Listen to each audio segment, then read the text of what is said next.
June 4 నుంచి 12 వరకు రాష్ట్ర వ్యాప్తంగా వెన్నుపోటుకు రెండేళ్లు కార్యక్రమం నిర్వహిస్తాము అన్నారు వైఎస్ఆర్సీపీ అధినేత వైఎస్ జగన్మోహన్ రెడ్డి. జూన్ 4న మండల కేంద్రాలలో వైఎస్ఆర్సీపీ నిరసనలు ఉంటాయని తెలిపారు. నియోజకవర్గ ఇన్ఛార్జీలు కూడా ఈ కార్యక్రమంలో పాల్గొనాలి అని పిలుపునిచ్చారు. జూన్ 8 లేదా 9న నియోజకవర్గ హెడ్ క్వార్టర్స్లో టౌన్ హాల్ సదస్సు నిర్వహించాలి అన్నారు. రెండేళ్ల చంద్రబాబు పాలనను రైతులు, మహిళలకు వివరించాలి అని నేతలను కోరారు వైఎస్ జగన్మోహన్ రెడ్డి. జూన్ 12న ప్రతి నియోజకవర్గ కేంద్రంలో చంద్రబాబు వెన్నుపోటు పాలనకు నిరసనగా ర్యాలీలు నిర్వహించాలి అన్నారు. చంద్రబాబుకు ప్రజల నిరసన సెగలు తగలాలి అని వైఎస్ఆర్సీపీ ముఖ్య నేతలను వైఎస్ జగన్ దిశానిర్దేశం చేశారు.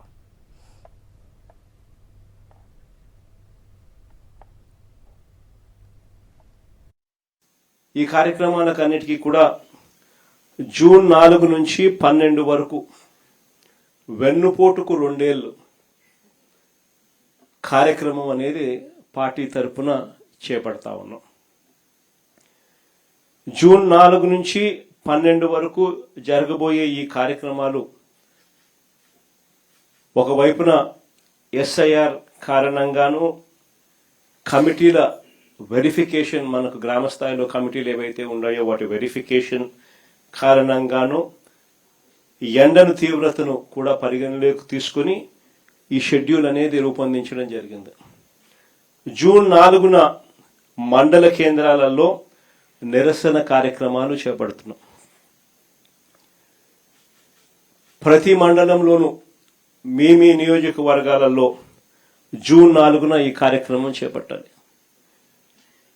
ఆ ప్రతి మండలంలోనూ చంద్రబాబు నాయుడు గారికి సంబంధించి ఆయన మేనిఫెస్టో, అంటే ఈనాడులో ఎన్నికలకు ముందు ఆయన ఇచ్చిన అడ్వర్టైజ్మెంట్, ఆ కాపీ ప్లస్ బాండ్లు వీళ్ళు ఏదైతే ఇచ్చినారో బాండ్లు, ఏకంగా పవన్ కళ్యాణ్, చంద్రబాబు నాయుడు గారి ఫోటోలతో ఏకంగా సంతకాలు పెట్టి బాండ్లు ఏదైతే ఇచ్చినారో ఆ బాండ్ల కాపీస్ ఇవి నెట్లో అందుబాటులోనే మన దగ్గర ఉన్నాయి. మీరు కూడా మీ నియోజకవర్గాలలో కూడా ప్రతి కార్యకర్తకు కూడా ఈ విషయాలన్నీ కూడా చెప్పి దీంట్లో కూడా పెట్టడం జరిగింది. ఈ బుక్లో కూడా ఈనాడులో ఆయన ఇచ్చిన మేనిఫెస్టోకి సంబంధించిన అడ్వర్టైజ్మెంట్లు, తర్వాత బాండ్స్, ఇవి ప్రతి మండల కేంద్రంలో కూడా 4వ తారీఖున ఈ రెండు చూపిస్తూ